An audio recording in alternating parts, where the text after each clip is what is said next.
Sorry, would you kindly invite our commissioner and or his team to join us?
Good morning, members of the Ways and Means Committee and other non-members who are joining us this morning. Having established a quorum, I think we can go ahead and begin this budget proceeding. On behalf of the members of the Ways and Means Committee, I welcome Commissioner Guerrero and your team, as well as our Special Assistant for Management and Budget, Ms. Virginia Villagomez. Welcome to today's hearing, and thank you very much for making time to be with us today. I'll just go right ahead and share with you that we intend to discuss with you your $7 million proposal versus the governor's $4.8 million proposal. We also like to discuss with you the $2.1 million cut for personnel, and also discuss with you whether your department can operate with the 259,000 allocated for operations in the governor's proposal. Furthermore, we'd also like to discuss with you the running overtime cost of about $703,000. And finally, any other concerns or questions that the members may have. Commissioner Guerrero, I will invite you for your opening statements, and for the benefit of the members, if you could introduce your team members, please. Thank you, Mr. Chairman. Good morning, Mr. Chairman and members. First, let me introduce my team that's here.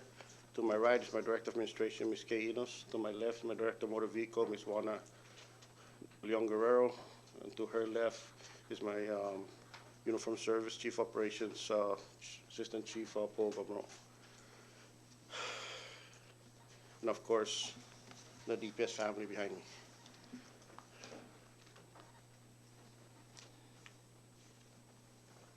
I guess everybody's wondering why everybody's behind me is up here. Basically, my command and staff. Simply, number one, is because I want them to see the budget process. Number two, I want them to see that any decision made up here, it's actually their life that's affected in the performance of their duties. So with that said, Mr. Chairman, I think all the agencies are suffering right now with regards to the funding. And yes, DPS has its share of suffering. We've had challenges since the beginning of the fiscal year with cuts that had to be made due to our economy. But even with that said,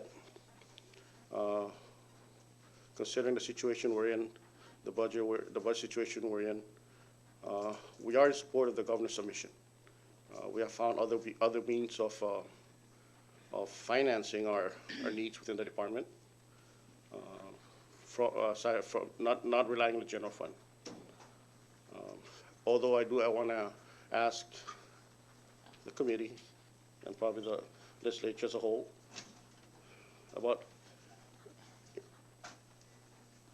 drafting and enabling or authorizing legislation for hazardous pay and night differential, whereby if a department has the funds for it, based on availability of funds, they'll pay their staff.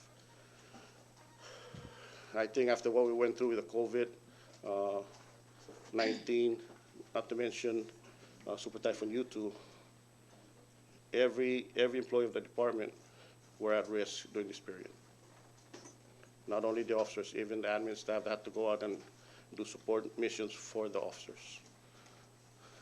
So with that said, Mr. Chairman, I'm open for questions. Thank you very much, Commissioner. So we understand you are okay with the governor's budget and that there is a request to draft, for this body to draft legislation for hazardous pay and night differential, correct? Yes. Okay. At this time, I'd like to invite the Special Assistant for Management and Budget, if she could walk through the members how the 4.3 came about versus the department's budget and other items you may wish to share. Good morning, members of the Fiscal Committee and Commissioner and the DPS family. Good morning to everyone. On behalf of the administration, the preparation of the revised budget was to include,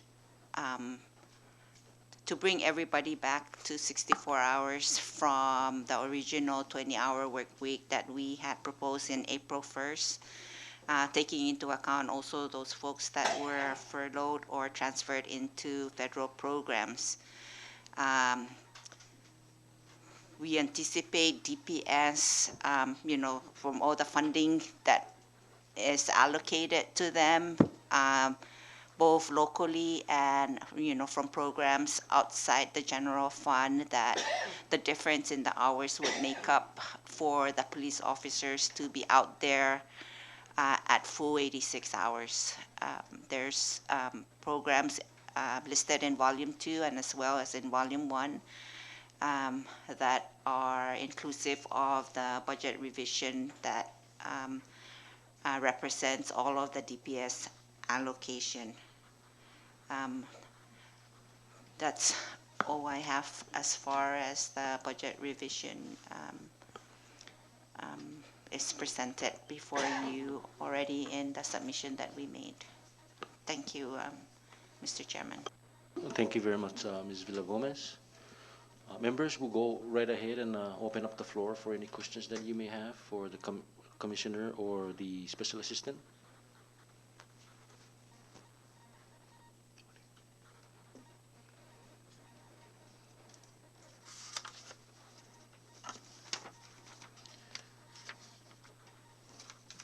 Okay, perhaps, okay. Chair recognizes Rep. Castro. Thank you, Mr. Chairman, Mr. Commissioner, and members of DPS, both the employees that wear the badge and the employees that assist them. Thank you for coming up and being with us here. I know supposed to be for last week, but of course, due to matters that the department was tending to at the time, you asked for rescheduling. So glad that you're here to state your case as well as answer any questions we may have.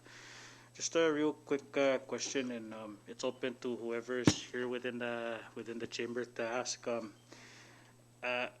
In regards to your personnel, how many employees are getting paid via the allotted funds you get from the government, and how many employees are transferred to federal funding for this current fiscal year? Is it- Um, so basically, I'm trying to ask how many employees have been transferred to federal that are being paid under federal programs right now within your department.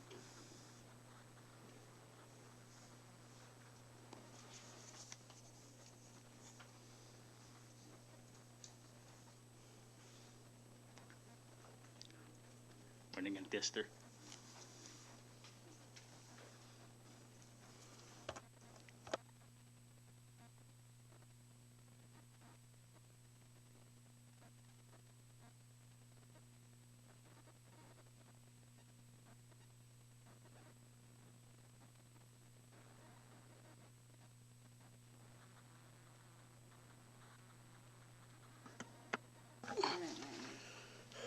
At the moment, Congressman, we have nine civilians that are paid federally and 9 that are sworn.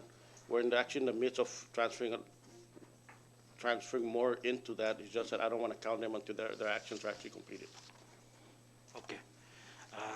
Thank you very much, Mr. Commissioner. For this time, I yield for this round, Mr. Chairman. Thank you very much, Rep. Castro. Any other member? I'd like to just acknowledge and recognize that we do have a retired member of the force, Rep. Flores. Thank you for joining us this morning.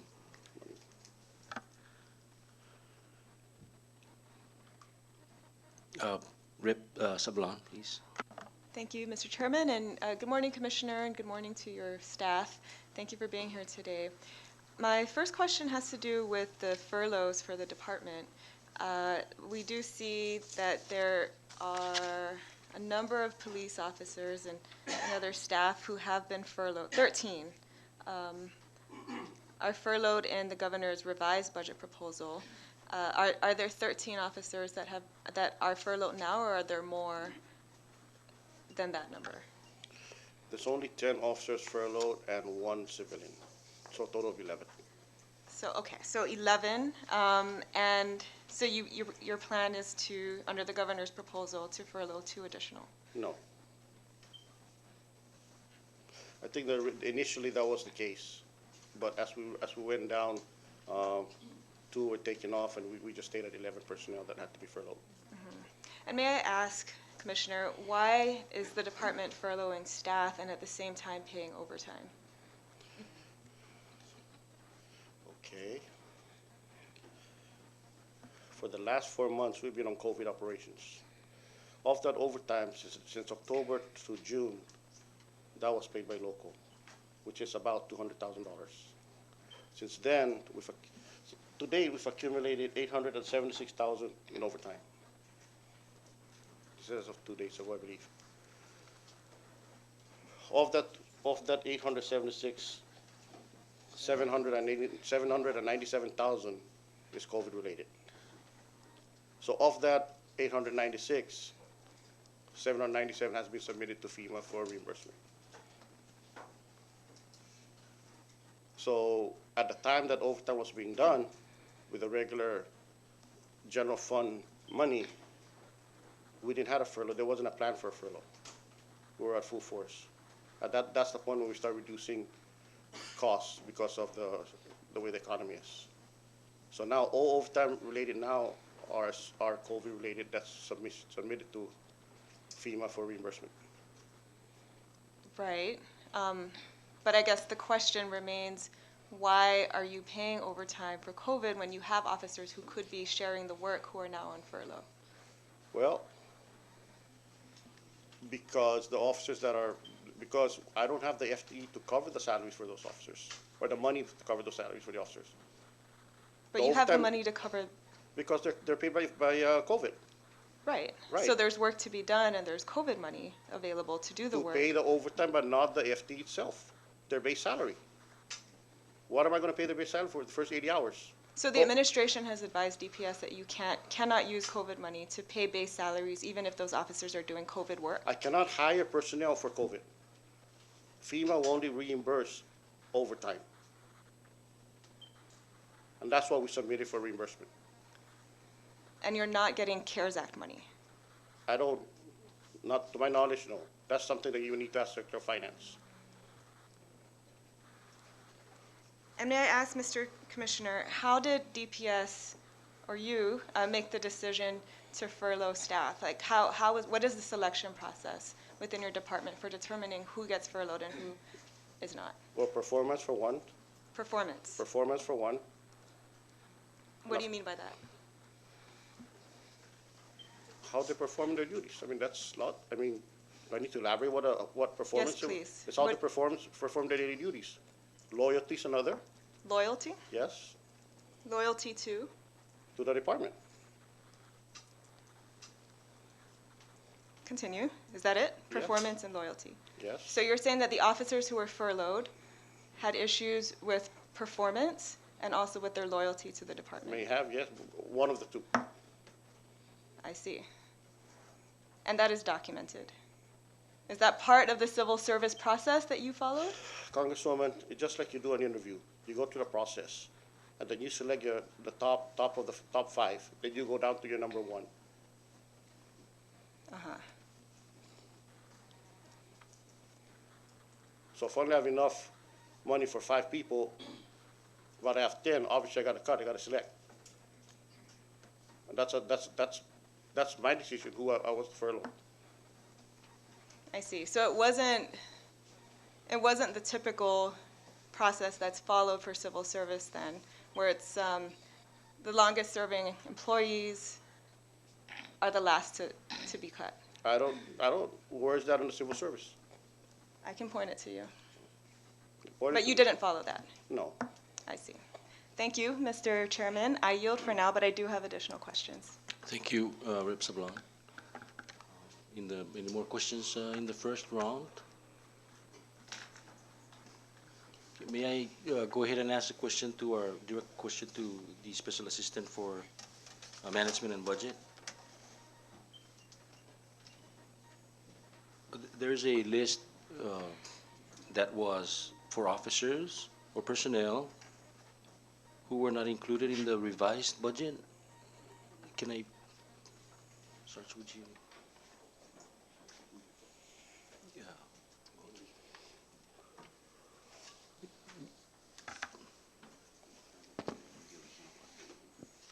I'm sorry, correction, from the original budget, and I understand they're included in the revised budget. Was that a oversight?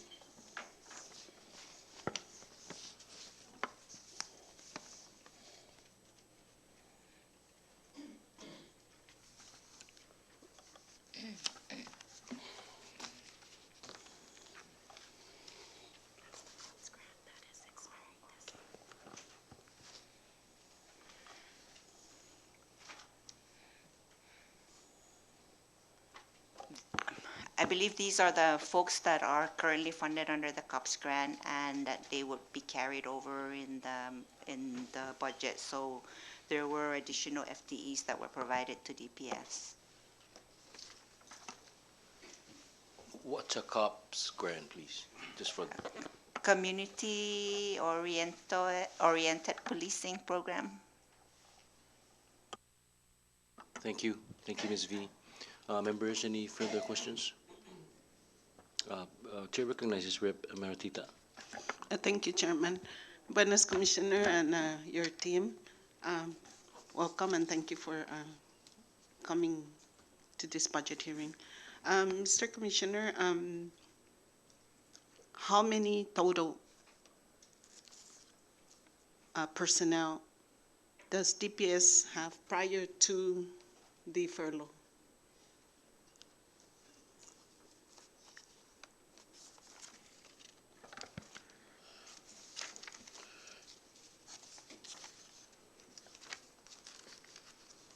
Well, we have 184 sworn officers and 40 civilians, so 228 less 11. So 217 now? 184 sworn Yes. officers, and how many civilians? 40. 40. And this is just for Saipan, The Saipan only, yes. for a total of 124? 224. That's 11, Yeah, so 224. 213. And then minus 11. the 11 that were furloughed. Yes. Of these 11 furlough, were there transition into other agency like Homeland Security? No, No?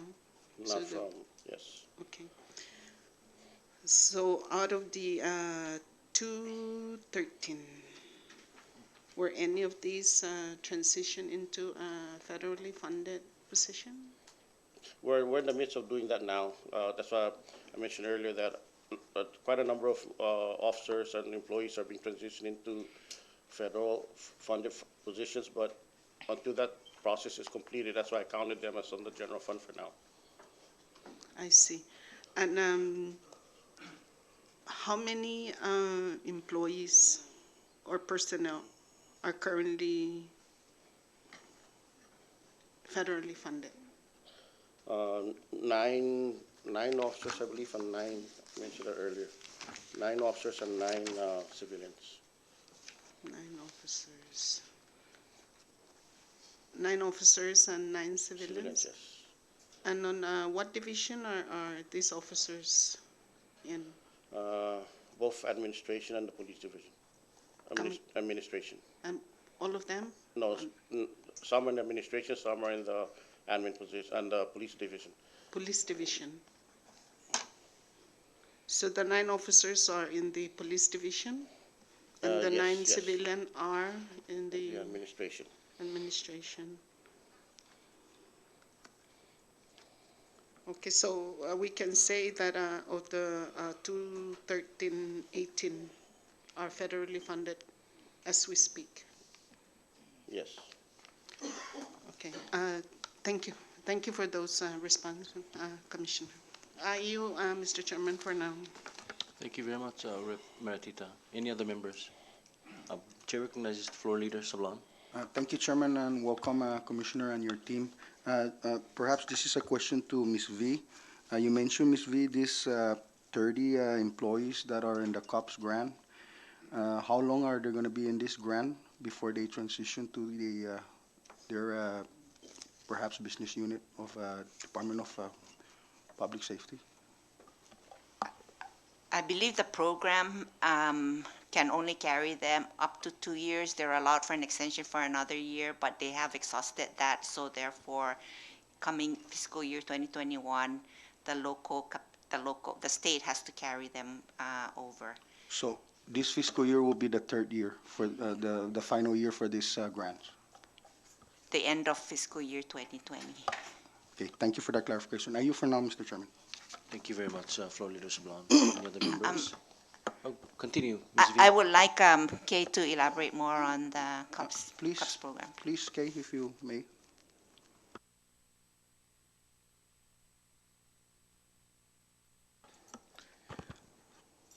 We have one more COPS grant now. This is a 2017.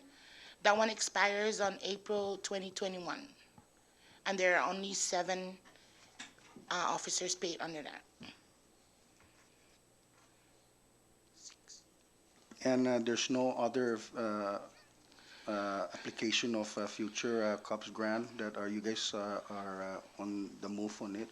at the Yes, moment? we have one, 2020, and I'm working with the COPS office regarding that because we cannot carry existing officers. That's to increase the number of officers we have now. We're still working on that. All right, so clarified. Thank you, Mr. Chairman. Thank you, floor leader. Any other members? Okay, Rep. Mangalonia. Thank you, Mr. Chair. Good morning, Commissioner. Just one question for the first round. Would you happen to have the figure as to how much expenses have you incurred to date since the start of the fiscal year?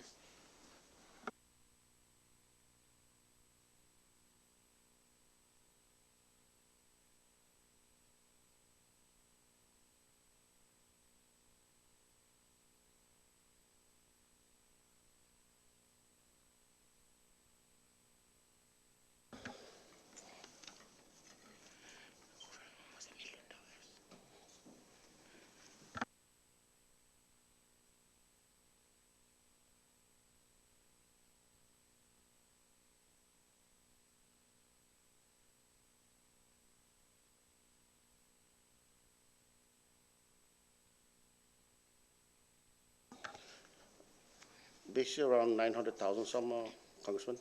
I don't have the actual breakdown for But that. it's around 900,000? Yes. Of this 900, are you able to determine how much of this is COVID related and how much is just regular Yes. operational? COVID-related operation-wise, it's not counting the overtime side, it's $61,400. That we've submitted for reimbursement with FEMA as well. So about 840 in just your regular operation. Yes, but that's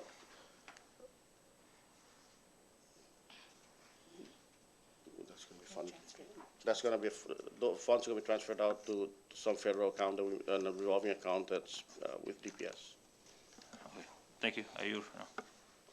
Thank you very much, Rep. Manglonia. For the non-members, we'll complete the first round for the members, then we'll open it up, yeah? So the last members who have not asked questions are my wingmen up here. Okay. Okay. Well, we're done with the first round. For the members, and we'll open up for non-members. Chair recognizes Minority Leader Probst, please. Thank you, Chairman, and good morning, Commissioner. Good morning to your team that is here today. We thank you for your time. We appreciate all you guys do for us in keeping our Commonwealth safe.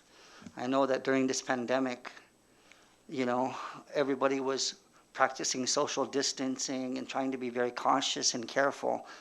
And it's unfortunate, but you guys don't have that luxury.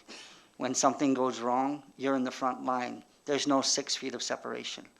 So I want to thank you guys for all you do and for your courage and commitment in protecting our people. We are grateful. And especially given the fact that so many of you do it for a much smaller salary than what your counterparts make in the United States and other places. So we thank you for that, your dedication. Commissioner, you have officers and a big department that you're responsible for, and it doesn't only is not only limited to land. It's also limited. It's also includes sea. We do understand that. I would like to know the current status for your boating equipment. How many boats do you have? How many are in need of repair? And how many are available in case of emergency? That's the first part. And the second part is with regard to boating safety, for training that is important, especially in search and rescue missions. Are the DPS boating safety, if there's scuba divers, are they still certified? And do we have a number of how many we do have available? Thank you. That's my first questions. Well, Congressman, all in all, we have a boat on rota, we have a boat on Saipan, we have 3 boats on Saipan. 1 of them is down right now for maintenance purposes. We have 2 that's up and ready to deploy should an emergency arise. It's also being used for transport between islands. So that's the status with our boats. With regards to divers, we have over 15 divers in the department that are dive rescue certified. Now, I think the question that's really lingering in your mind was, why didn't I let divers go down the first day of the search and rescue? All that's contingent on the waters. So if I have my commander out there that says, well, the water's too murky, water's too rough, I will not risk other lives to send people down there. We discourage outside divers from actually joining the search simply because of the liability issue. But we do have all of our divers, 15 plus, because we still have, and these officers sometimes they'll get on my case about it, old school divers here that are actually certified, dive rescue as well. So during a search and rescue, all these guys are put together as a pool. I hope I answered your question. Yes, thank you. That was for the first round. Thank you. Did you continue, or you want to wait for the second round? The floor is still I'm yours. going to yield for now. So Okay. I have further questions later on, but I wanted to afford the opportunity of other members. Thank you. Okay, thank you very much, Minority Leader Probst. Chair recognizes Rep. Flores. Thank you, Mr. Chairman. Thank you, Commissioner, for coming up to the field. And first of all, I would like to applaud you for driving the force to this time with our economic crisis and limited resources. Yeah. My question is, Commissioner, some of the officers are listed here in the budget. For instance, there's listed as a police officer 2. And some of them are wearing a uniform that say an officer as a police officer 3 or sergeant. And I'm just saying, I'm trying to find out whether is that in departmental policy, we're giving that the rank other than having their OPM set at the right process or right step as the uniform they're wearing in their operation? About a year ago, Congressman, we've been going through promotions for the last 4 years. If you probably know, you've seen some guys here that were sergeants when you left. They're now assistant chiefs and captains. The most recent promotion that we did was because of their longevity in the force and their experience, expertise. In discussion with OPM, that we will do a promotion without salary until such time the funds will become available. And according to them, based on their regulation, that's allowable. So we process the actions for that. And that's why you see some that are sergeants that are listed there as PO3s, but they're actually sergeants. So is there any compensation as to the years, let's say 3 years from now, and these two ordinance are the rank of, they're using the rank of a sergeant now, but their OPM, their status on the police officer 2. Is there going to be any back pay to the years, or is this going to be set given when there's a revenue or there's budget, is going to give in at that actual where is that now? I believe there's no retroactive, correct me if I'm wrong, Mr. Vino, there's no retroactive on such promotions, but once funds are available, and believe me, I continuously try to work on other sources to get these guys paid at the right pay level with the rank that they're wearing. But they do have NOPAs for their ranks. NOPAs now that they're, yeah. Okay. And do you have your latest organization chart? I do, but I don't have that with me. I can provide that to you. Okay. Thank you very much, Rep. Flores. Any more from non-members? Yes, Rep. Babalta, please. Thank you, Chairman, and welcome, Commissioner and DPS team and family. Thank you all for being here today. My questions are, for the first round, are related to the resources provided to our police force. With over $2 million in reduction for fiscal year 2021, how does the department plan to adjust? How does the department plan to make this adjustment in regards to the police force?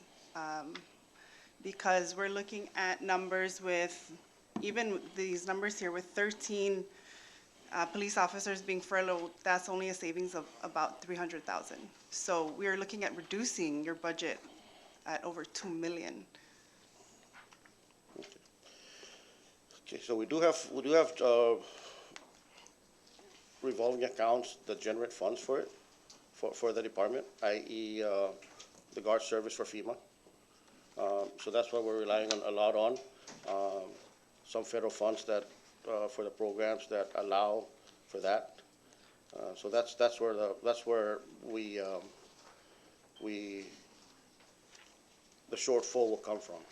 Okay, so you're looking to fund that through federal funds? Yes. Okay, and your proposed budget requested for $200,000 in overtime. The governor reduced that to $0. How will the department adjust to $0 overtime compensation for fiscal year 2021? The same token that I just mentioned. Okay, federal funding. For example, we're starting to charge agencies that, based on the committee's recommendation during the last year's budget, that non-essential activities should be charged. Correct. For example, food stamp, they need officers over there. We've billed them. They actually haven't paid yet, but at least we build it for accounting purposes. And those will be deposited into a revolving account, and those are the funds that will go back to the police officers. So far in 2020, how much have you collected in that I don't funding? have that exact, we haven't collected any of those yet. We've built them all out. So as PSS, with the activities they have, but we haven't collected any Okay, yet. okay. So, for the training academy for 2021's budget, we're at 0. So are we planning on having no police academy in 2021? Not at this time, no. Okay, so then I would assume that you would invest in your workforce. So what kind of resources would be available for our police officers? We are concerned about police officers suffering from depression, anxiety, domestic violence. Are there any resources available to them? We do have a and their counselor on families. board. I'm sorry? We do have a counselor on board, Okay, one yes. for over 200 members in And your, we do share also understanding with corrections, that we do share if the need arises. But they Okay. also work with CGC, that, if it warrants their assistance. okay. And so for that, as our domestic issue within the department. Are your police officers required to seek counseling services given the stigma surrounding mental health in our community? Our counselor has been monitoring every officers very carefully. She goes around and talks to them, talks to commanders. Okay. And so I just want to move towards vehicles. How many vehicles do we have on the road right now?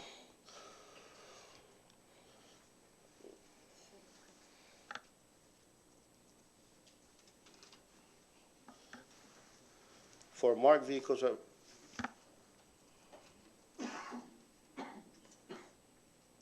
you ask for vehicles on the road or police vehicles? Police vehicles for patrolling purposes and response? No, you can give us an estimate. Or no? Give or take maybe about 40 Okay. that rotate out during the. Is that inclusive of Rota and Tinian? No, That's just for that Saipan? rotates out within the three shifts at the moment. Okay.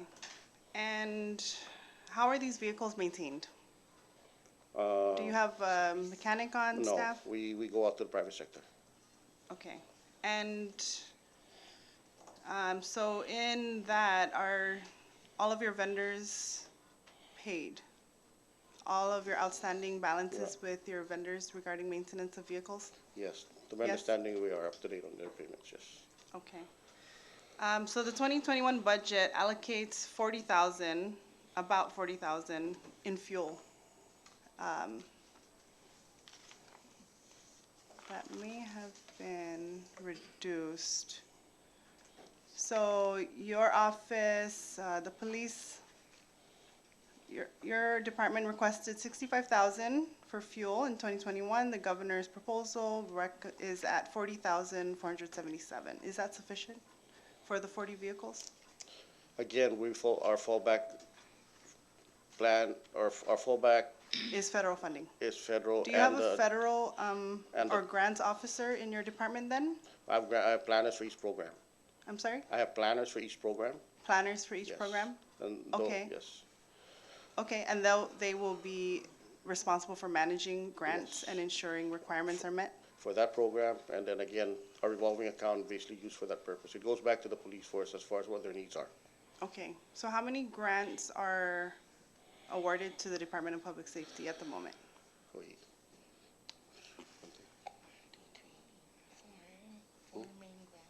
We have five main grants. Five main grants? And we have small grants, sub-grants from, for example, CJPA, and I can get an accurate listing for you, Congresswoman. Okay. Thank you. Thank you, I yield at this time. Thank you, Chairman. I believe I've reached my 5-minute max. Thank you very much, Rep. Babalta. Members, we can go ahead and move on to the second round. If there's no objection. No objection. Okay, floor is open. Any member?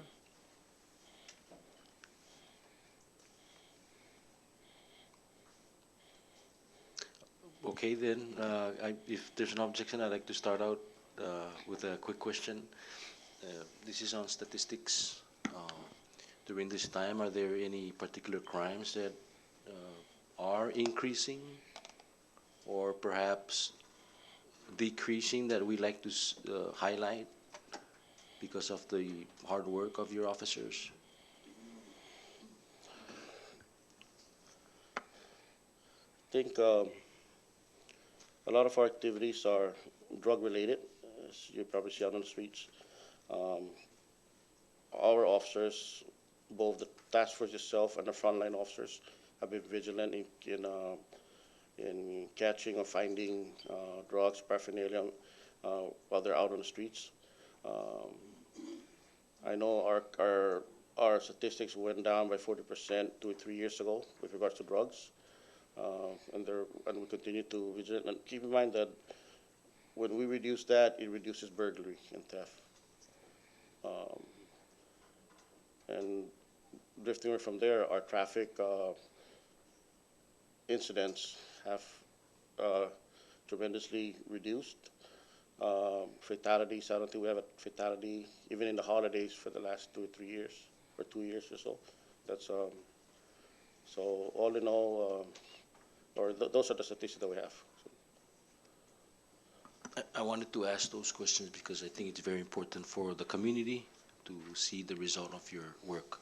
And that's good news that your vigilance with the drug bust also equates the low number in burglaries. Second round, Chair recognizes Rep. Sablan for the second round. Yes, thank you, Mr. Chairman. Mr. Commissioner, I'd like to call your attention to the civil service regulations. Specifically, this would be subpart 200, which deals with reduction in force. So my first question is, did you consult with the Office of Personnel Management or the Civil Service Commission before determining which officers to furlough?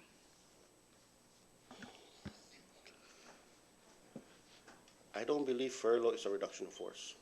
A furlough under the civil service regs, if it is longer than 30 days, is considered a reduction in force and should follow the reduction in force process. Okay, so number 2, yes, OPM was consulted with regards to, as a matter of fact, the format to issue these letters were issued by OPM. Mm-hmm. And you did consult with them? Yes. You did. And all 13 of your, or 11 of your furloughed employees are civil service employees, correct? Yes. Okay. And did you or your legal counsel consult with the civil service regulations before determining which officers to furlough? I'm not sure if it does because we don't have a permanently assigned assistant AG to us. Mm-hmm. It's actually just the AG that we work with directly. So I can't answer your question on that. So you did not consult with the AG? The letters, my understanding, went through the AG. But did you yourself? No, I didn't. Okay. Did you review the civil service regulations? No, I didn't. Okay. Are you aware that a reduction in force is for lack of work or funds? Lack of funds, yes. Yes. And that applies in this case? Yes. The civil service regulations also say that a reduction in force in this instance is not for disciplinary action. Yes. Now, your earlier statement that your decision was based on performance and loyalty sounds like these were furloughs that were in fact based on disciplinary action. How do you respond to that? No, I don't agree with you.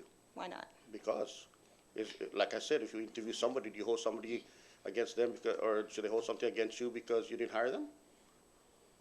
We're talking about furloughs and reduction in force pursuant to the And I'm civil answering service you regulations. that it was based on, it was my evaluation that who I decide to furlough based on the need. Did you yourself make the decision Yes, I did. unilaterally, Yes. based on performance and loyalty? Yes, I did.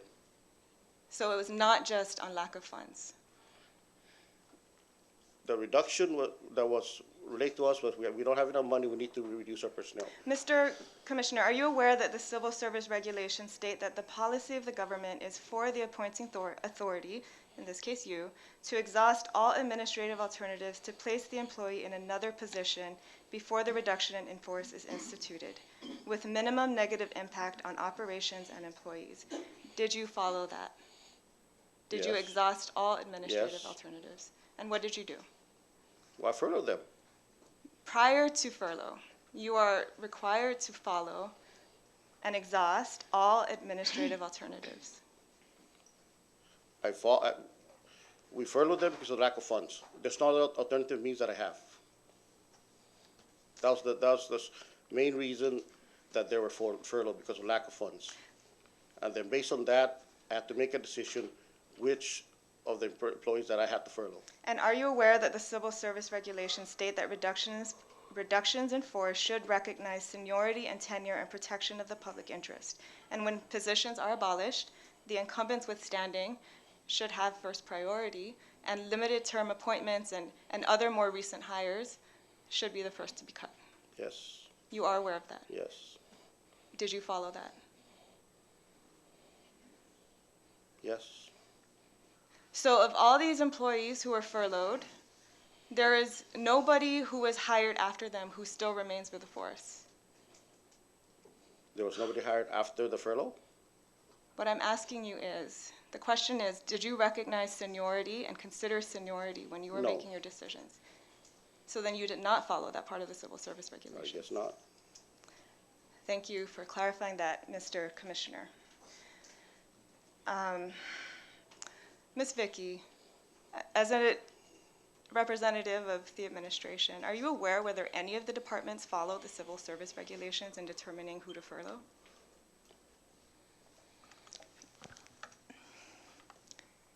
The director of OPM at the time prepared all of the letters and issued them to all of the department heads, and there was a guidance on what, how to execute the furlough. I was not involved in any of the meetings between the AG and OPM, but we have a copy of the letter that was forwarded to me, and those letters were provided to all of the department heads, and those letters were executed by the department heads. Thank you. Mr. Chairman, I would suggest that we get copies of that correspondence and that guidance. My next question for the commissioner: when was the last time the department did a drug test on staff? January, January. And was this a department-wide drug test? yes. And how many of your officers tested hot? 3, I believe. And what was the consequence? What action did the department take? They were suspended and rehabbed, They were as suspended. required by the OPM policy, drug policy. I see. And did they all disclose that they may test hot before they tested hot? Not to my knowledge. I see. But the decision of the department was to keep them on staff. Yes. And have they completed their rehab? Yes. Thank you. And finally, for this round anyway, Mr. Chairman, Mr. Commissioner, there have been some concerns raised from within your department and as well as from constituents about nepotism in hiring. And it is our understanding that you have, or your department has hired 2 of your sons, a brother, multiple nieces and nephews. Are you directly involved in the hiring of your family members? No. Can you explain how that happened? Which particular case are you referring to? When your family members have been hired since you came on board, what is the process? Only one was How do hired you when I was on recuse board. yourself? Only one was transferred when I was on board, and I did not take part in any of his transfer. Only one? Only Don't you one- have 2 only sons? one. I do have 2 sons. You asked me when I was on board. Uh-huh. Since I've been So- on board, I only hired one. The one was or transferred rather, not I didn't hire because he was transferred down. So when your family members are hired within the department, do you recuse yourself, or is there some other committee that determines their hiring? Could you explain that? Wait, I just told you I didn't. He wasn't. He was transferred from OPM, an OPM from Commerce. Number 1. Number 2, I was not part of the process. I recused myself from it. You did. As a matter of fact, specifically, I don't allow any of my kids actually to come work for the department. Okay, but don't you have 2 sons that work for the department? I did not hire the first one. I just told you. Which part don't you understand? I see. And what about your multiple Hello? nephews and your brother? We will establish decorum in Mr. this Chairman, room. if this is going to continue the way it is, we're done. Mr. Commissioner, What? these are legitimate questions of public I interest. just told you. You kept asking me. I just told you only one was transferred. The other two, my brother and my other son was hired before I came So aboard. you don't have any other relatives that have been hired since the academies have been instituted, your nieces Congresswoman, and half of these nephews? people in here are my relatives. What do you say to that? I'm asking you, And I'm answering you. how What do you would say you to that? address? Okay, let's establish some decorum. Can we take a 2-minute recess? We'll come back to your questions, Rep. Sablag. You will come back to my question? We'll come back to you. You still have the floor. Thank you. So the general policy of nepotism Point in of order, government. We're Mr. done. Chairman, we are under recess. We are under We're recess done. right now. We are under recess. We are under recess. Let's take a 2-minute break. We'll come back to you, Rep. Sablan, after the recess. All right, thank you.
Can I have the members of Ways and Means and any honorable member who wish to join the discussion in the Speaker's Conference Room?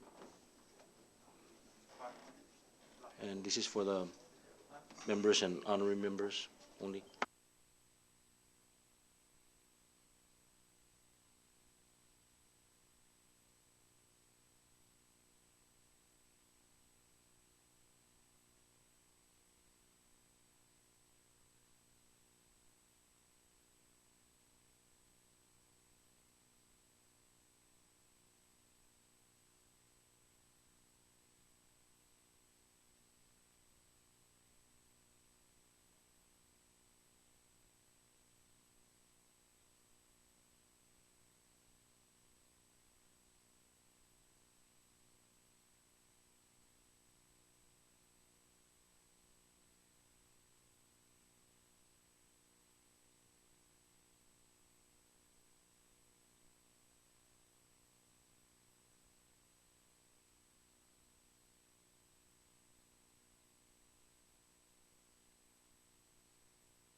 Members, if we can begin.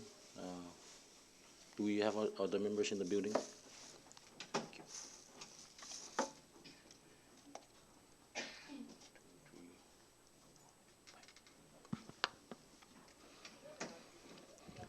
Having established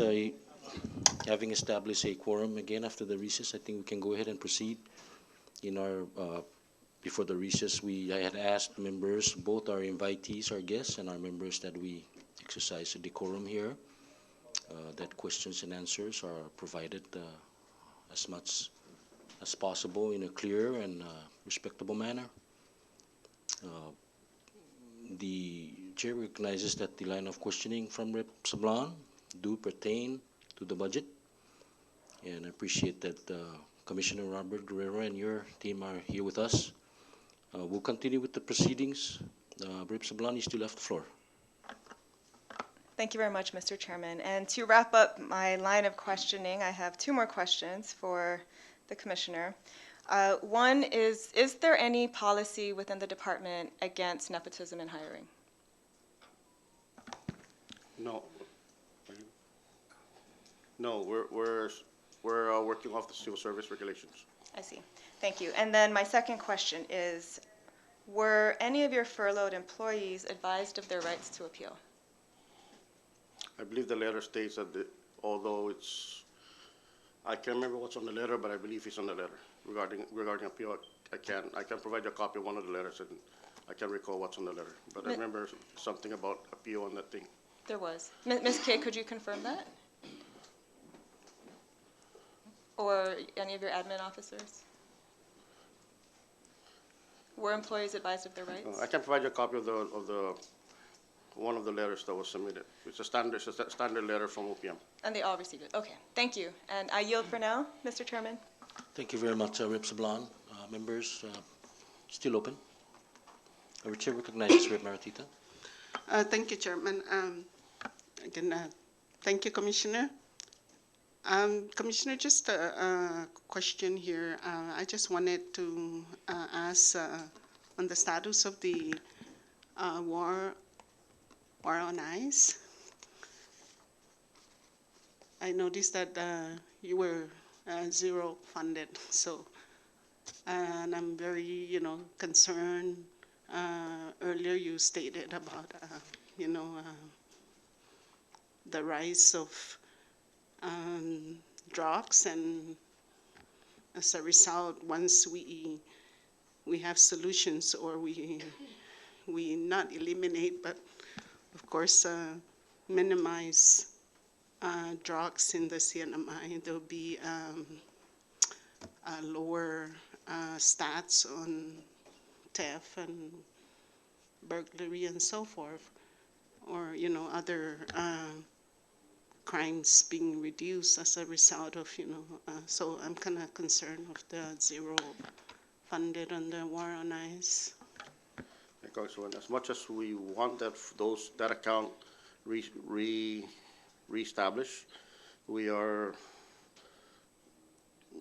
cognizant of the situation, our financial situation.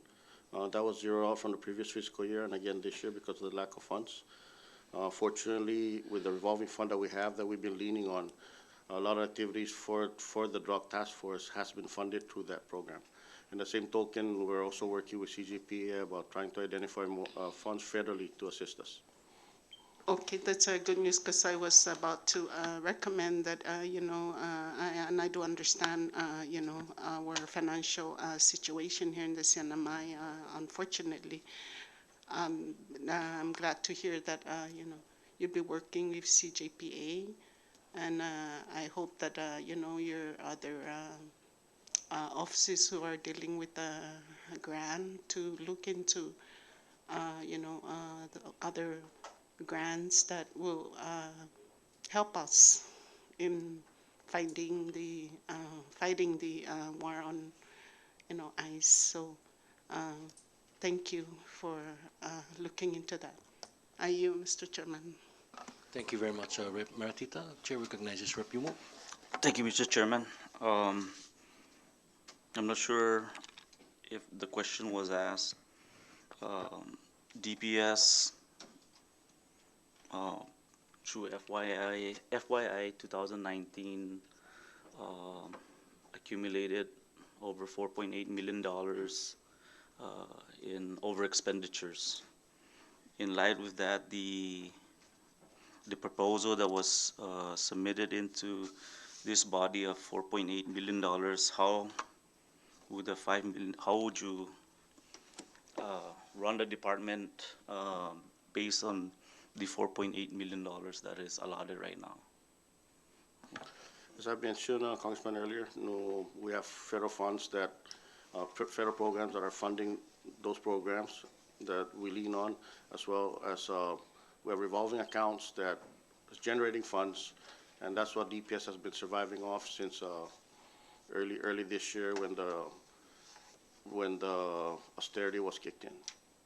So we plan on, our plan right now is to continue on that path due to the shortage of funds. Your federal fund, I believe 2019 was just under 3 million, or a little over 3 million, I believe. Let me get the number.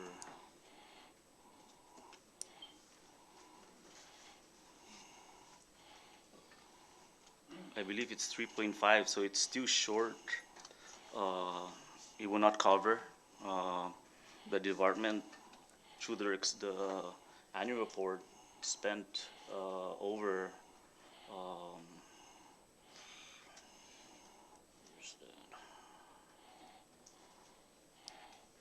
for total expense obligation was like close to 2 million. Maybe Ms. V, is that correct? Did you receive the annual report from finance and verified the total expense and obligation for FY 2019, $12.1 million?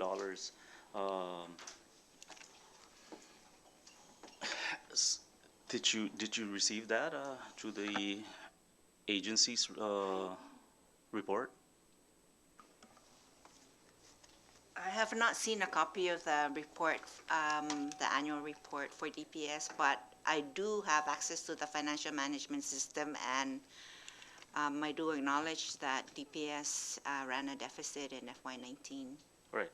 Well, it's governor's communication, I believe 21041 on FYI 19, ending 19. So total expense and obligation, and that includes the federal grants, I'm assuming, because 12.1 million was obligated and expensed.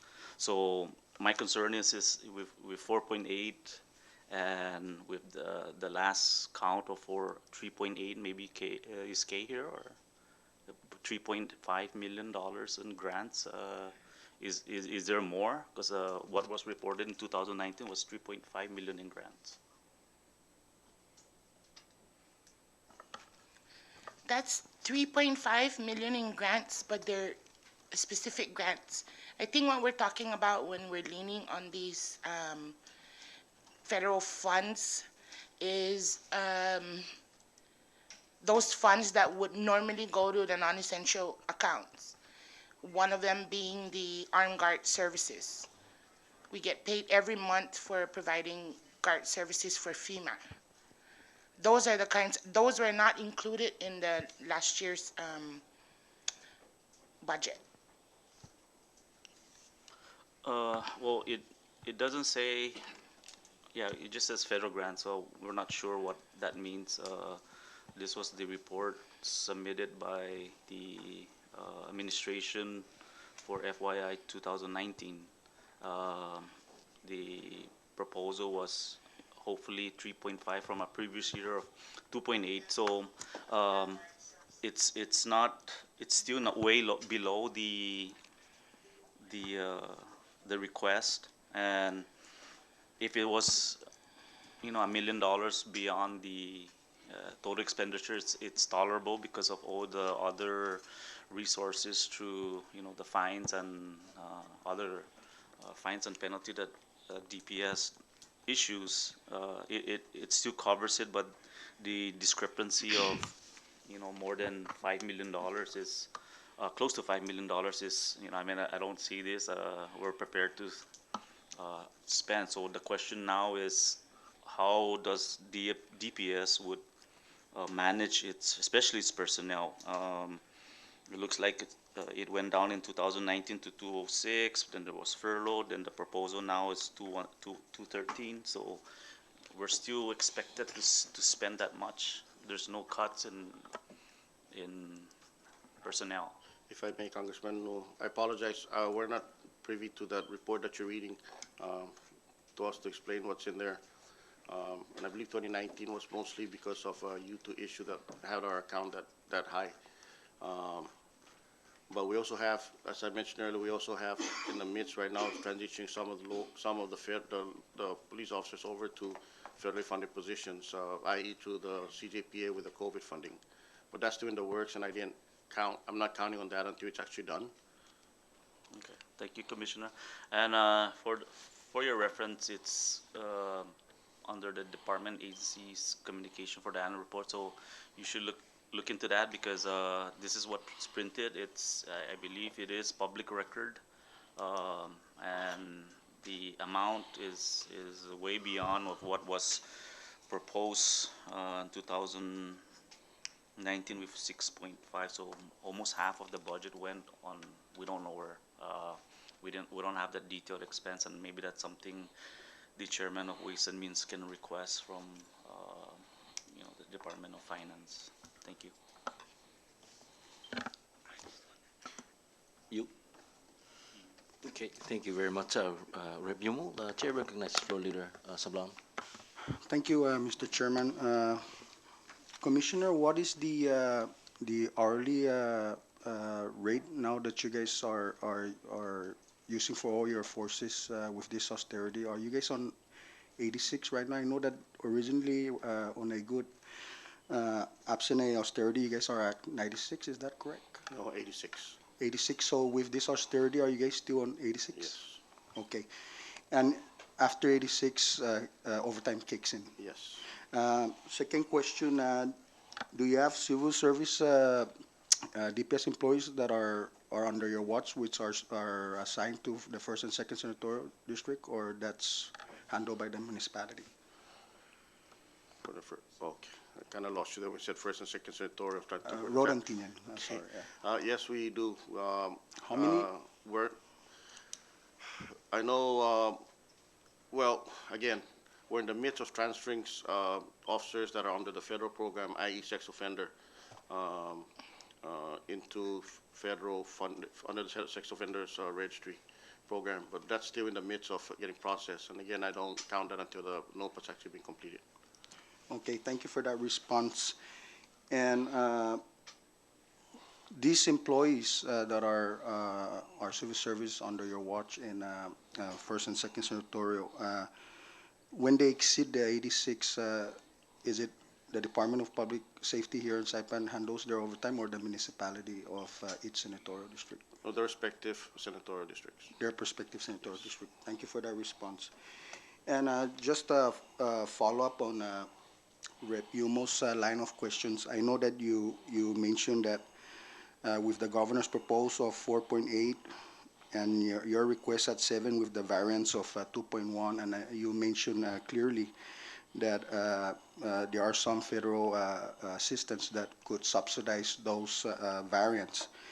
But in the event that we don't get those federal assistance, what is the impact that would hurt the department? And I think it's fair that we understand that clearly with this body, because your department is very essential, and it's important to provide law and order and safety to our people as a Commonwealth.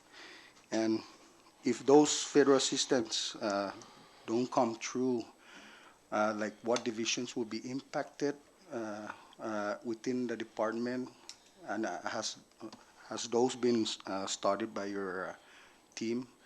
I know that when we deliberate, we're going to try all our best to find fundings to assist the department. But in the event that the federal rates that you are alluding to don't come through, I hope to see that there is no disruption in the services that you guys provide for the people of the Commonwealth.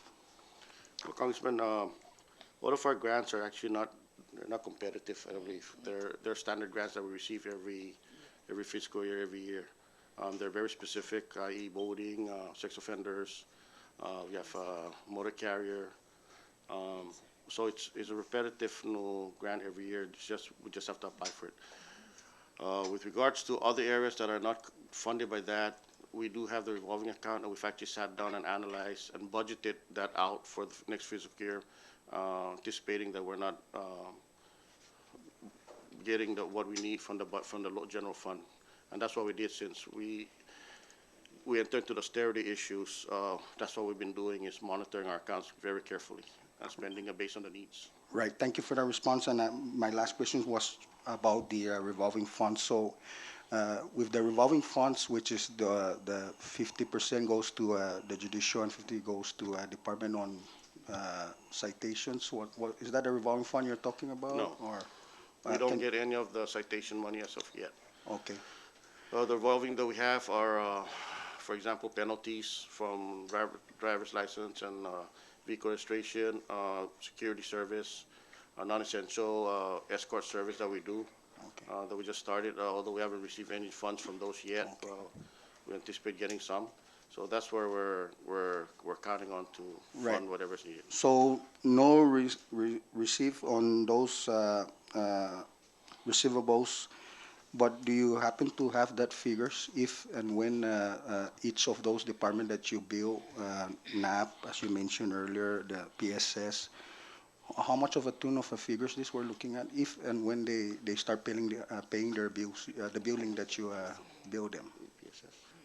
We're looking probably about over 10 grand a month.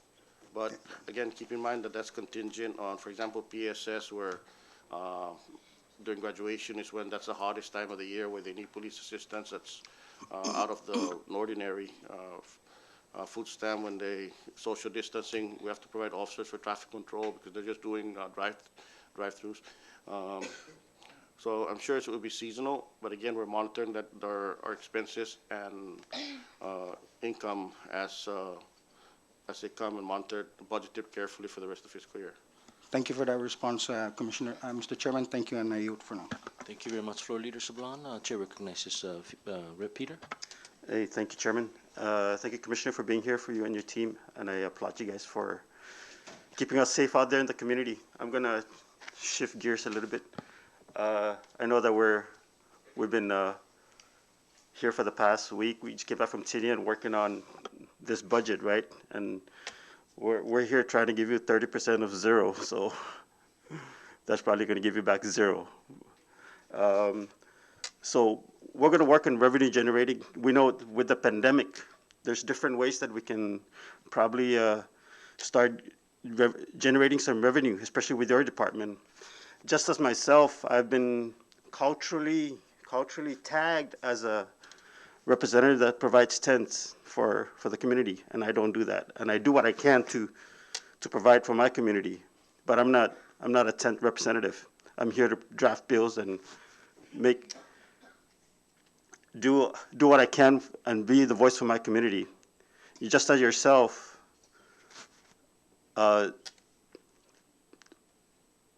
we get overwhelmed with regards to funerals and other activities out in the community.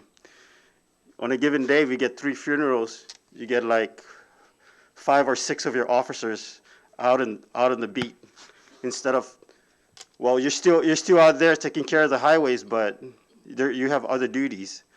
You know, with all the furlough going on, I think what we can do is, if you guys can come up with a plan, or maybe I can draft something where we can start charging at a minimal, because you're not there. You're not a funeral guard. You know, in my eyes, you're there to provide for the community.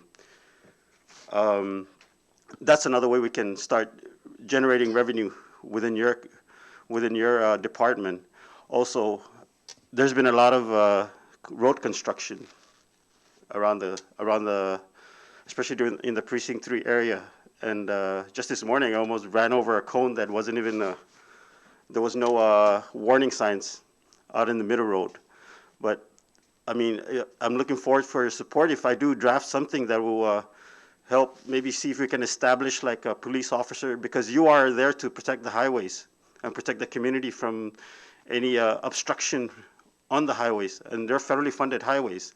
And all I see every day is companies that rip into the roads that we all come back and we pay for it. You know, so there's probably procedures that they do with regards to going through DPW, but in the States, we have troopers that actually off duty. They get contracts just to sit there for a few hours and get paid. So for those that also, whether being furloughed, they can probably work with your department and see if they can come in and do a few hours just to sit there and keep with their uniforms and to keep the drivers safe from the work that's been done on the highway. So also with activities that happen, for example, in the next year we're going to have the games, the mini games, if things start clearing up. Rather than getting your employees to go and work this big functions, we can work out contracts, because you guys are there, you're sworn in officers, but off duty also you're still officers, and maybe they can work out contracts with the different events happening throughout the islands, or 3 islands. So that could be one way that you guys can, your department can come up with, and I can assist you guys in that, in drafting maybe a resolution to start generating revenue for the department. I mean, we want the furlough to come back, right? But it's tough to deal with it. With all the COVID funding and all the CARES Act, we just got to figure out what actually took place within the department with regards relating to COVID, so that your employees are compensated fairly, and just make sure that it's justified. So with that said, I mean, there's so many things that we can do with the department. And I know the departments have been getting flack about going back to, at that point when you're charging on the funeral, but sometimes we just got to draw the line, because we've been accustomed to growing up with getting stigma with your duty, you're supposed to just cover everything. Me as a representative, I have to provide, the needs outside my actual duty as a representative. So we still go beyond our duties here in this chamber. But then we draw the line. To where I draw the line where I will not go beyond my duties as a representative, and I do what I can to help my community. So if I can't provide it, then I will not give it, right? And you, at your position, you guys are there to keep us safe. But especially at this time, I think there's different ways that we can start generating more revenue especially within your department. And there's other departments that I can work with too, but specifically with your department. So those are some of the ways that we can work with. So currently I'm drafting some bills with your different branches within your department. So hope to see some positive support from your office. Thank you. Thank you very much, Rep. Peter. Chair recognizes Rep. Mangalonia. Thank you, Mr. Chairman. My question is for Ms. Vicky. This is going back to, or just to clarify what the chairman asked about the variance of 21 FTEs. These are funded, you said, under the COPS grant? The additional 21? So, throughout everything that's going on, I had an opportunity to go back to the worksheets, and all of these folks appear in the budget. Some of them are 50% funded, some of them are 80% funded, Some of them are funded in the federal programs, so they are included in the budget. I believe earlier Ms. Kay said that 7 of these employees are part of the CUPS grant. So these are the ones that we would carry over in FY 2021.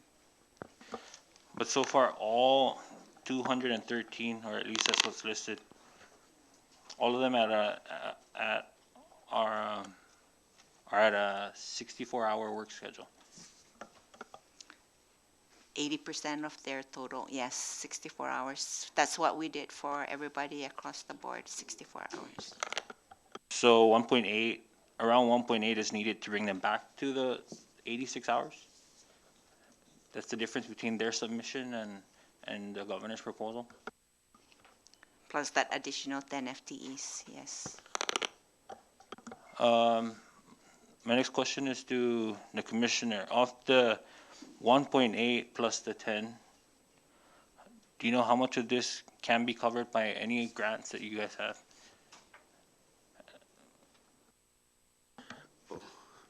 I need to get back with you on that, if you don't mind. I can get further information to you. I can't, off the top of my head, I don't have the answer for you. Okay, yeah, please, because the difference of that would be, I guess, the final ask to get the personnel Yes. back up to 86 hours. Yes.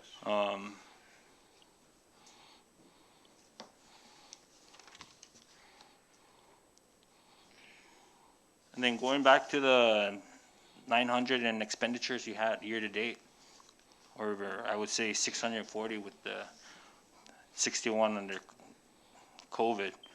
Of the 840, do you have an idea of how much that was billed to the general fund? And how much it was taken from revolving accounts? Actually, since,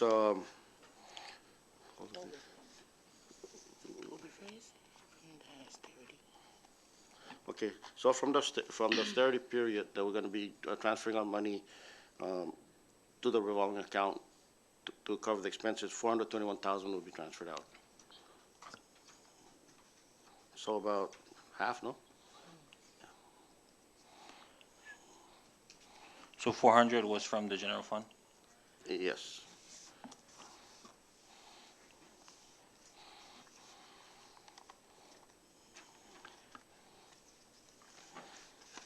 So the question I have is, if you've charged 400,000 to the general fund for this fiscal year, how do you expect to run the department with the 40,000 operational budget?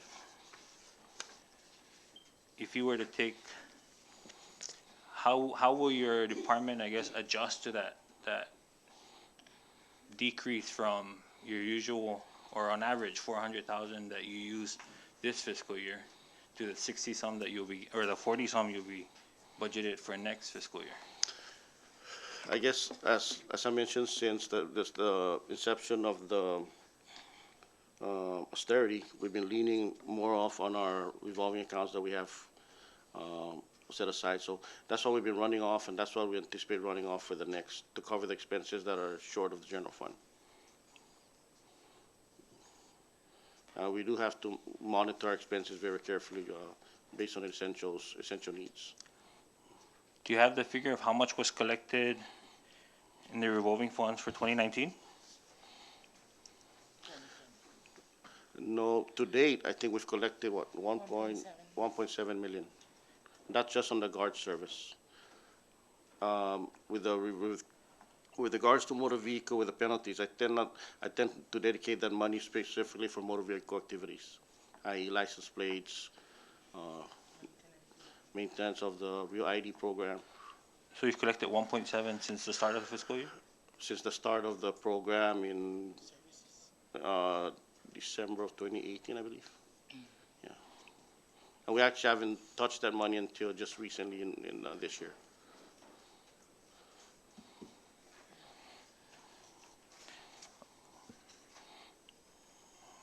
All right. Thank you very much. I yield for now, Mr. Chairman. Thank you very much, Rep. Mangloni. That concludes our members' questions in the second round. I'd like to also invite our honorary members for questions. Chair recognizes the Minority Leader, Probst, please. Thank you, Chairman, and thank you, Commissioner, and your team again for being here. I appreciate the first round of questions. I just had a few follow-up questions to that when I was writing down some of the notes with regard to voting safety. And I had some questions, but Representative Sheila, Congresswoman Sheila had already had that answered about the vehicles. So I wanted to talk a little bit about voting safety. And your DPS, like everyone else, is in a very difficult situation coming up. You guys are going to have to continue to try to deliver services in protecting our Commonwealth at the same time with a much lower budget. It is a very difficult task to accomplish. I don't envy you or any departments that have to do all this. It's a lot of work. But with that said, one of the things that I've often talked about with my colleagues is the need for us to always be fiscally conservative. And I did have some concerns because what you mentioned earlier with regard to the boats for DPS, you said that there were 3 for Saipan and 2 were up and 1 was down for repair. And I'm sure that's an additional expense, because what I was told is boat stands for bust out another 1,000, because it's constantly needing maintenance and wear and tear and everything else, and especially when you're dealing with search and rescue craft that is for speed and everything. It's expensive. And then of course the training of your officers, that to be ensuring that they are up to standards, that they have their certifications and everything. And we have just seen recently with the expedition to the Northern Islands, we do know that this was a promotion, and through MVA, I believe that there was a budget of $59,000. My concern was that there were 2 search and rescue craft that were used to, I guess, accompany them. And the concern was that, I guess my first question is, if those 2 boats were used, how many boats were left in Saipan in case of an emergency, and in that manner? That's my first question. Okay. 1 boat was actually dedicated for the Northern Islands. The other boat was actually running logistical needs. One example was the boat that was up there needed parts to be repaired. We had to run other parts. Some of the trips we did was to provide water supply to our guys up there. So the impact boat, which is the fast boat that we have, actually never stayed up there for more than a day. It goes up there, comes right back. We can make Tupagan in 6 hours and return the same day. We've had officers leave in the morning, come back in the evening. So that was the intent, was we would never leave Saipan unattended. Now, the jet boat we have is not made for open water. That's basically the one that will go over coral and go over I hate to say go over coral because it's an environmental issue, but if the need arises, it has that capability. When we have boats that are out and we don't have any on land to respond, we coordinate with Fish and Wildlife, we coordinate with Ports Police. They are part of our dive rescue event that we need to deploy. And also the latest one was CRM. So we do coordinate with them for the duration that the boat is out, or for that matter, if all 4 boats are down, we coordinate with them for assistance. So I hope that answers your question. Yes, and thank you for that. And the concern was also that at a time, obviously, like you said, that there is very limited budget and everything. With regard to the fuel, you guys have a budget set for that. But did MVA pay for the fuel for these frequent trips back and forth, and also for your personnel, if there was any? Was there overtime? And the concern here is that you're already tasked with doing so much, and then doing this promotion, it takes away more resources, financial resources from DPS that is already struggling, right? So that is one of my biggest concerns, is that if there are future endeavors, promotions or whatever, where DPS has to be utilized, their equipment, their personnel and everything, I feel it's unfair to be taxing the department or to be having the department cover those costs. When clearly if this was for a promotion and you're providing the safety, I know that's your role, but at the same time, they should have taken into account the exorbitant cost that is associated with this, that these costs could have gone to other needs, perhaps. So that's just something I wanted to say, that we need to be fiscally conservative moving forward, but at the same time, Commissioner, I believe that the different departments that are going to use these resources of DPS should pay for it. Just as, I don't know if it's continues, but if there's a funeral, I think there's sometimes you have to pay a cost, right?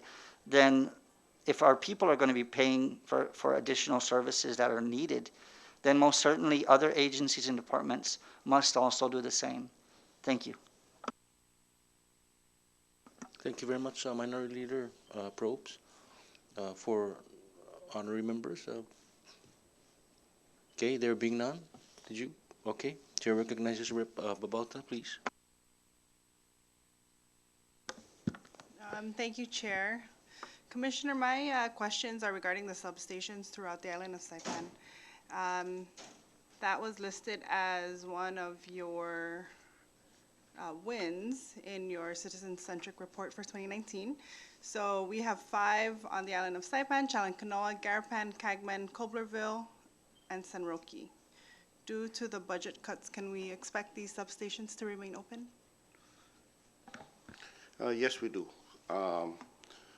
Right at the moment, the substations are not manned per se 24 hours a day, Okay. but the officers are in the villages, conducting patrols. Because of the COVID-19 requirement, we have to provide officers to the sites. We have to adjust our shift from 4 shifts to 3 shifts and pull officers that are manning the sites to pull them in to do the security detail while still maintaining patrols within the villages. Okay, so they'll remain open. Can the community report to these substations, or No, will there be hours of operation? at the moment, no, until the COVID issue has been, Okay. yes. And one of your goals was to open a substation in the San Vicente Dandan area. As a matter of fact, that substation is completed already. Okay. Just a matter of just basically opening it up. But again, they're in the same situation as the other sites. We maintain patrols in the villages and the community. It's just that I cannot post an officer there at the actual site 24 hours a day for now. Okay, well, that's reassuring that at least they'll remain open, because according to your report, it seems like speeding, theft, seatbelt citations, and disturbing the peace are among the highest rated reoccurring offenses. And we do see a drop in domestic violence, which is good to see. And so, because of the data, I'm glad that you're keeping the substations open, because we'll remain within the villages. How is your data collected and reported? Are these numbers based on resolved cases, or are they just calls? I believe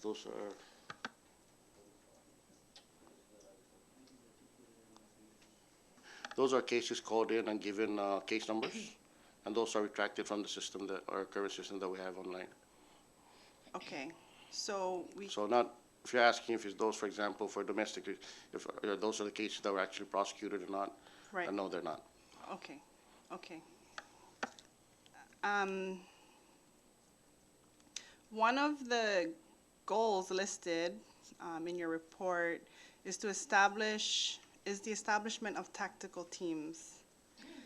And I understand a tactical team has been formed and is now located in Markby, Precinct 4, which is the district I represent. And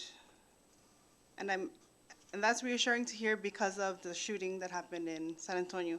So what kind of support have you committed to this team in regards to funding, supplies, training, equipment? Councilwoman, my goal in the department, since I've been in, is to treat all the sections equally. Okay. So if, based on the commander's requests and needs, that's what I give them. It's not something that I just dedicate 50,000 and give, okay, this is 50,000, what do you need to get, that's what you're gonna get.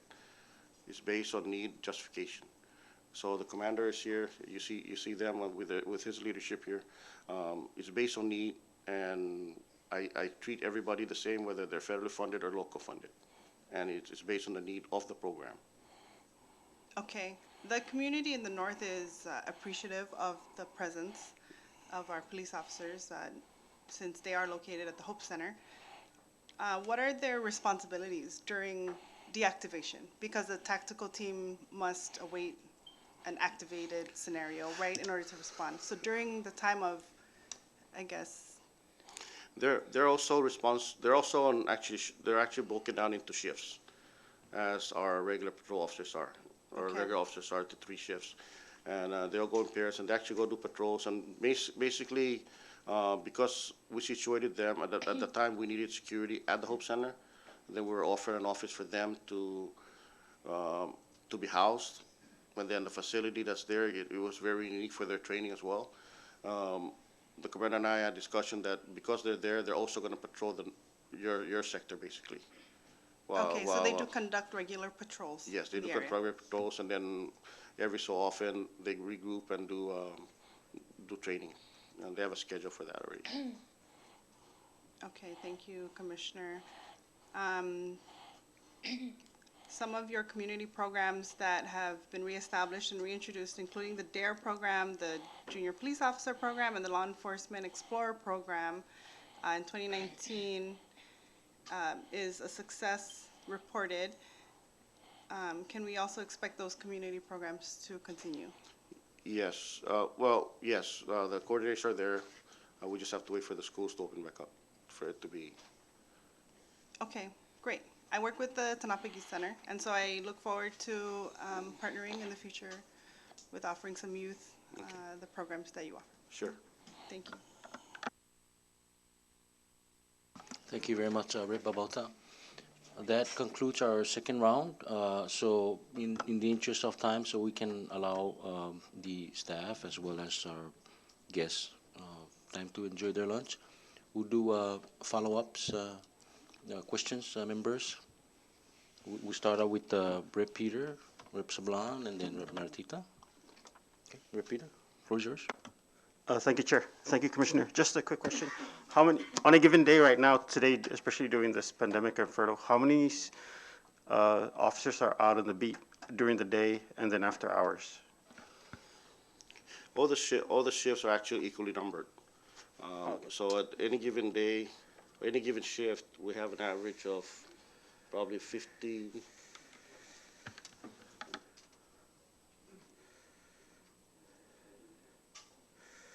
We have an average of about 15 to 20 officers on shift that are out on the streets.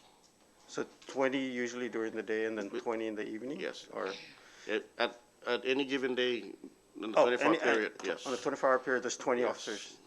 Is there a number that you're looking at, like if you increase it to 25 or 23, would that be a working number that you guys are looking for, or 20 is already? Well, of course, it's going to satisfy your.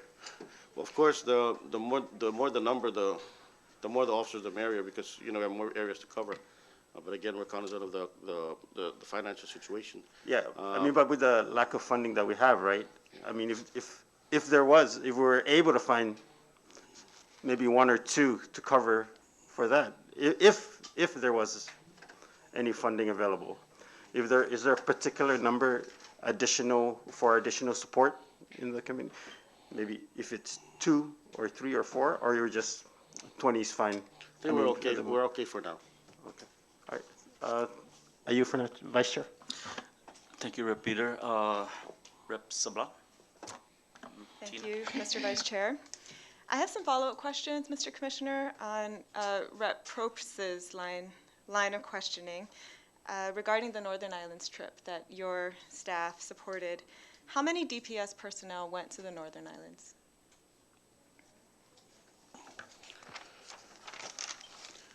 We had two personnel that were actually part of the boating safety unit that went up and stayed up there. Then one medic and one of the governor's security detail. So 4 officers in all? Yes. And will they be paid overtime? Not while they're on land. The agreement we have with the boat crew, or boating particularly, is while the boat is in motion and they're actually on duty, because a situation like this with the distance, they go on shifts because of the long hours that they go to. So whichever shift they're on, mostly when they travel is during their shift where it covers the 12 hours that they're on, and they do adjust their time. Okay, so there will likely be overtime then? Yes. For the time that they spent out at sea? Yes. And what was their role in the project? Security, safety and security. Safety and security. And it was mentioned that 2 DPS boats were used, which you mentioned the Impact, and what was the other one? The Zodiac was used to support the governor up there for his So safety and his security. the Zodiac was the one that was permanently up Yes. there, or during the trip it was stationed? The Impact was going up and down. Okay. the How many, operation. and are these federally funded boats? Yes.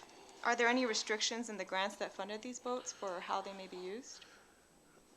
The grant, when we applied and approved by the federal grantor, says in support of law enforcement and for search and rescue. Okay. And so for the logistics boat, the Impact boat, you said that it never spent more than a day up in the Northern Islands. So how many back and forth trips were made? I don't recall how many times it went up, no, Congresswoman. I can get that for you off the top of my head. Is there anyone in your staff here who could answer that? Anybody from boating safety?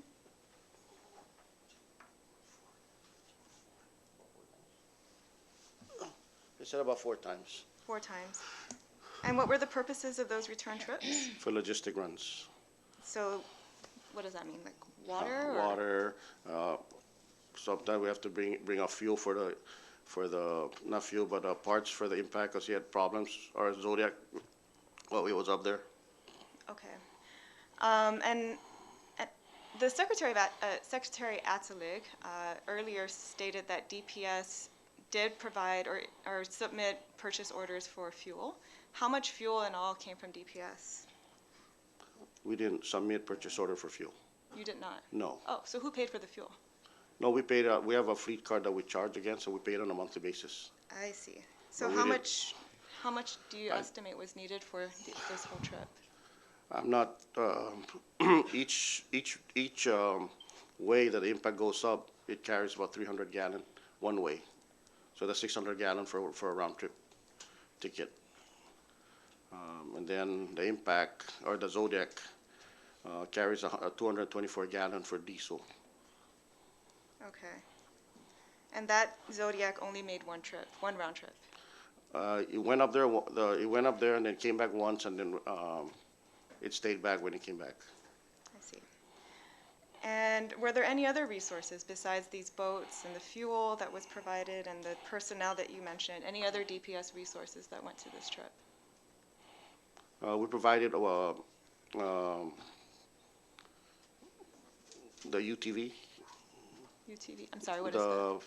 Similar to a 4-wheeler, but it's a Oh, it's a six-seater for support. for support on land? Yes. Okay. Is that also a federally funded No, vehicle? no. Okay. And over the course of the past year, how many trips to the Northern Islands has DPS supported? Just on average, maybe? About 3 or 4 prior to this. 3 or 4? Yes. Just in the last year alone? Yes. And, Mr. With- Commissioner, I'm sorry, go ahead. Within this last couple of beginning of the fiscal year, and the first couple of trips were actually test runs for the Impact to see our capabilities. Okay. And where did the money come from for that?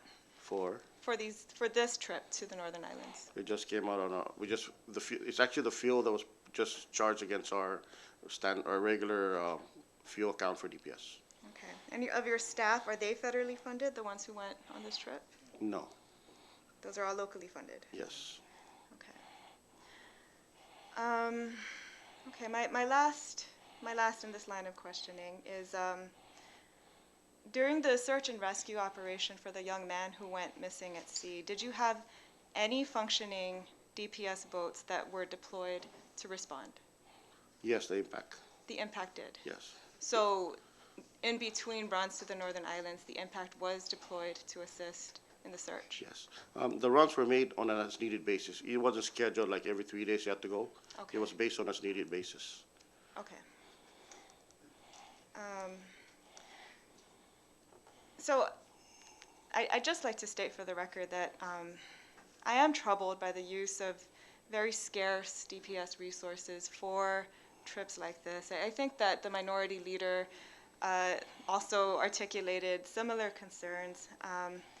But really, Mr. Chairman and colleagues, and Mr. Commissioner, these are search and rescue boats that are intended for search and rescue operations. And, you know, as your own spokesperson said, Mr. Commissioner, all resources need to be mobilized when somebody goes missing.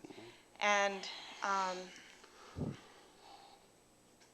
the problem is that available resources need to be here in the first place. And so if at any point, you know, there was one other boat that could have been used for this search and rescue, but it was up in the Northern Islands, and I would really strongly urge that you reconsider this practice of sending search and rescue boats and personnel for really non-urgent purposes, especially given how limited resources are now. And that's all for now. I yield. Thank you. Thank you very much, Rep. Sablan. Chair recognizes Rep. Maratita.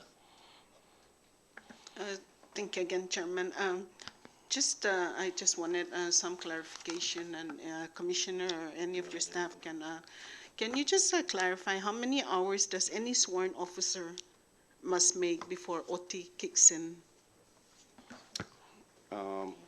86. 86. And what about for civilians? 80. 80. Okay, and Commissioner, I know you have some grant monies. Does Saipan share it with the first and second senatorial district, like Rhoda and Tinian? All the programs are extended to all 3 islands. All 3 islands? One example is, I mentioned earlier that we have a boat on, for Tinian and Rhoda. Their boat, we have actually two new boats sitting down there getting prepped for delivery to both Tinian and Rhoda. What other services or assistance for the past FY that DPS Saipan has given to the first and second senatorial? Well, we purchased, with regards to traffic, we just purchased them vehicles. They're actually waiting for lights to go on them so they can be shipped down. Same with sex offenders. Basically, what we provide for the officers here, we provide for Tinian and Rhoda as well.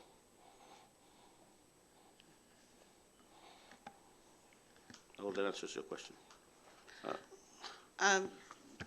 We were in Tinian yesterday. Yes. And from what I gather, it was mentioned that, you know, after the regular working hours before, who covers for those COVID-19 OTs? That from how do you guys can you explain how that you know process go? Well, typically, in this case, I think the task force and CAC has to authorize overtime or sites for security. When they do that, then their payroll actually goes up to Homeland Security, and then their process, and it goes over to public assistance. In our case, we tend to do it differently during COVID simply because I didn't taking experience from U2 where payment was delayed for overtime. I actually coordinated with Secretary of Finance and Mr. Pat Guerrero, who's the GAR for COVID, that we process our own worksheet for FEMA. Thereby, we pay our officers directly, and then we file reimbursement with FEMA. And that's what we've done for this one. With that done, we haven't had delay in payroll as far as overtime for any of our officers. Is that the same for Tinian and Rhoda? Do you know? Different. Tinian and Rhoda is a little bit different, and that's beyond my call because they fall under the mayor actually, administratively. So I don't have no say so in the matter. We've tried to help. I know Tinian hasn't, what I've heard, hasn't been paid overtime for COVID. We've tried to assist them, but they've strongly indicated they can take care of it. So that's why I backed off. Did you say you tried to? Yes, I tried to send Director K and her team down, but they told me they could take care of it, so that's why we just backed off. Okay, thank you for that clarification, Commissioner. Appreciate it. Thanks. You, Mr. Chairman. Thank you very much, Rep. Maratita. Chair recognizes Rep. Yumo. Thank you, Chair. Mr. Commissioner, with regards to expenditure reports, who in the department's in charge of that?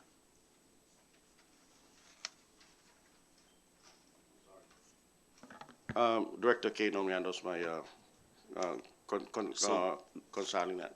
So she's the one that reports to you as far as where are you at during the year, and so Yes. forth. Is that correct? Yes. Okay. So my question is now is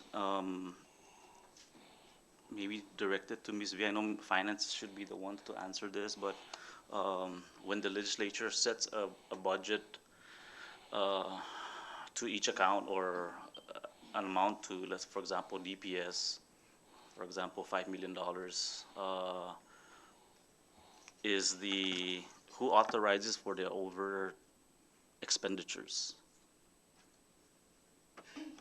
With respect to the current budget or any other budget, we fall to the Appropriations Act, and the budget is allocated based on appropriations. And then the expenditure is taken on by the department directly through the Department of Finance. So in this instance where 12 million was obligated or expensed, then it's not your office that restricts or authorizes the go-ahead to overspend, or is it the Department of Finance that does that? We don't have that button. We only have the button to allocate based on the Appropriations Act. So it's the Department of Finance. So for the record, it's the Secretary of Finance that authorizes the over expenditures of any department, agency, our branch here, and so forth. If there were any questions as far as between, what's in the budget and, the anticipated expenditure, if there were any questions by any of the finance and accounting staff, they would refer to the Secretary of Finance. Okay. And lastly, Mr. Commissioner, do you receive these reports? The report you referred to, Councilman, I haven't seen the report. That's some kind of loss when you keep referring to the report for us to digest and see what the expenditures actually were. Well, basically, it's just an allotment report, meaning you receive under your account, for example, $1 million. We didn't see one for 2019. I don't recall seeing one. Okay. I mean, it'd be nice to look at that and see where we spent $12 million that you claim we spent. So. Right. Okay.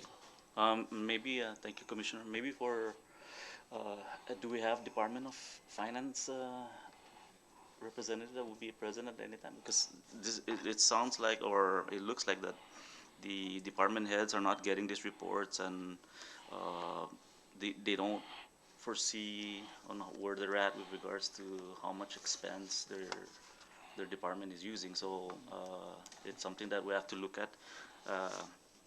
And for the record, with the budget shortfall for next fiscal year, it's more than 50%. So we need the Secretary of Finance here to disclose to the members on how the department plans to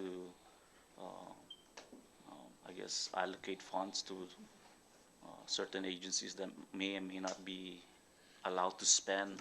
In this case, with the budget request of 4.8, or what was submitted, the revised budget just for DPS at 4.8, with what's going on now in our situation, 4.8 is not even maybe a quarter. It's only one quarter of the year. So just for a request to the chair to have the Secretary of Finance be present on the next hearing, because these are questions that we need to pose to him and see what the administration's plan with regards to expenditures. Thank you. He just put me on the spot right there. But there was Ms. Villagomez, did you receive the notice, or has not been sent out to your office about the 23rd of this month? I don't recall receiving a notice. Okay. I know I've received a notice on a session that's happening this week, but not for next week. Okay, it'll be forthcoming. Thank you, Rep. Yumul. Can we, members, conclude with our last one? Floor Leader Sablan? Thank you for giving me the last, Chairman. This is just a simple question, Commissioner. Just on utilities, I know that currently your 2020 budget, you were appropriated 260, and with the governor's budget proposal, it's at 210, which is roughly a variance of almost 50,000. And your department is kind of different from other departments, as other departments are only on an 8-hour daily, as opposed to your department, which is a 24/7 operation department. My simple question is, do you see this of a concern? I'm not too sure what's your yearly utility costs for your entire department, but with a roughly 50,000 decrease proposal from the governor, is that an impact in your side at the moment with this proposed governor's budget proposal? No, it's not, Congressman. We should be able to live within our means regarding that issue. Okay, thank you. Simple question. Thank you, Mr. Chairman. That's my last question. Okay. So, Rep. Babauta, would you like to conclude? Thank you, This hearing. Chair. I appreciate you and the Ways and Means Committee members for allowing us non-honorable members to attend and ask questions. This is quick. I just have two questions, Commissioner. My first is just going off of Rep. Tina Sablan's questioning about boating safety in the Northern Islands. As you know, the Northern Islands is part of my precinct, and it is very important to have response while out there. So can you please comment on the distress call that was made in the Northern Islands? And because you had boats out there, it took more than 24 hours to respond to a distress call on one of the islands. Can you comment on that? Which distress call is this? A distress call, I believe, was made on the island of Alamagan When? during the trip up to the Northern Islands with the governor. What was the distress call about? I believe they were stranded on the island, and since the boats were up there, we would expect that the response would be quick, but it took more than 24 hours to respond to that distress call. Are you talking about the capsized vessel? Yes. Okay. First of all, when we got the message, they said that the occupants were on Alamagan, and they were safe through radio transmission. The captains did try to go to Alamagan. Unfortunately, the seas were rough. Halfway through, they turned around, and then ready to go there to the following morning. So we were in communication with Alamagan the whole duration. There was an attempt to go there again, as I've said, but the seas were rough. And that was a call made by the senior officer of the boat. Okay? Okay. And you were able to communicate with the captains on the island? How? Through sat phone. Were there, okay. And then my final question And is. just to add on with that, Sure, just so you know, that when that call came in of a missing fisherman or overdue boat, which is actually one of my relatives, we actually launched the Coast Guard already. Okay, So we did follow the procedure as far as initiating a search and rescue. But by 5:30 p.m. or 6 o'clock that evening, we received a call from Homeland saying that there was a radio transmission from Alamaga, and the two guys are in Alamaga, they're safe, they're actually eating at the time. So our boat did try to go to Alamaga. The weather was rough, the captain made a call that it was too rough seas, and if you understand the Northern Islands, we don't have docks there, or especially Alamaga, there's no sand for us to beach the Right. boats. yes. So the call was made, we returned to Pagan for safety. The following morning, we took the owner of the boat down there and picked up the two survivors, or the two guys that were there, and brought him back to Pagan. Okay, So we did the 24-hour period that you're claiming, yes. we were responsible immediately when. You were in communication during that yes. time. Thank you. My final question, Commissioner, is regarding the overtime questions that Rep. Martiza did have. During this time of the pandemic, recession, furloughs, austerity measures, our community is very generous with sharing information through WhatsApp. And there was a WhatsApp document that was shared with a signed document of over 40 hours in overtime that you claimed for COVID-19. And then the governor came out on the news and stated that these hours were just being tracked and they were not paid out. Can you comment on that?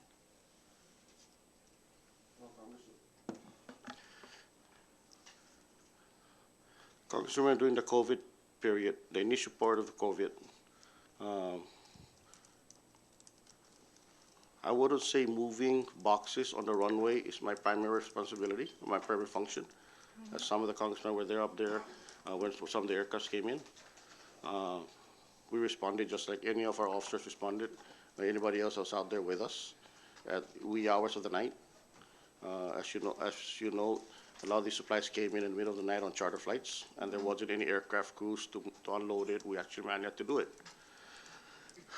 So that's what I did during the COVID, not to mention enforcing the curfew and social distancing that our officers had to go through. But to answer your question regarding that, we were told to go to submit your hours, time to for approval, and that's what we did.